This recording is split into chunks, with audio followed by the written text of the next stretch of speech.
This is straight up action movie bullshit. One-liners, jokes, buddy cop shit. Hi everybody, welcome back to First Impressions. My name's Seth Pomeroy. I'm a filmmaker and an editor. I just watched 3 movies because I've been running around and working a lot. So I'm going to sum up 3 movies I saw recently. First up is Furiosa. Obviously, this is the prequel to Mad Max Fury Road and yet another installment in George Miller's Mad Max franchise. Visually, it was unbelievable. The opening scene and the final scene were so fucking cool.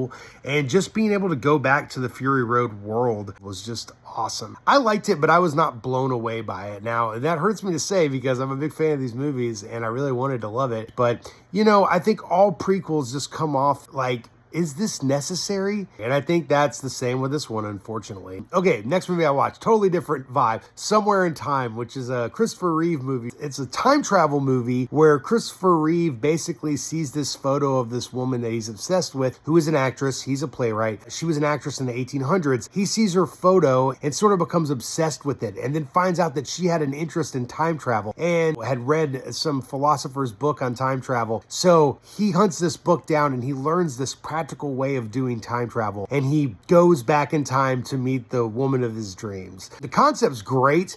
Once he gets there, it's sort of a lot of like, I love you, you're perfect, please come to me, be my wife, touch me, talk to me, just spend this one moment with me, please dear, please, just one moment. That shit was really obvious, and there really wasn't enough depth to why he was attracted to her. They sort of just stay in the same area of his obsession and her sort of like, who is this weird man? And then of course, when they meet and finally connect, they fall in love, and there's a bit of tragedy to it, there's a bit of romance to it, there's a bit of time travel to it. It was a good movie. It wasn't a great movie. It wasn't something that blew my mind or was like a necessary watch. But I did very much like the performances, and ultimately the way it ended and wrapped up was really successful and paid off for me. Okay, and then the last movie I saw was Bad Boys Ride or Die, which fucking rules. This is straight up action movie bullshit. One-liners, jokes, buddy cop shit, villains that are like evil to the point where it's cartoony. But it was great to see all that stuff. And these directors are these 2 Belgian guys who also make American films as well as films in Belgium. And so their careers aren't riding on the back of Hollywood, so they make some really bold choices. And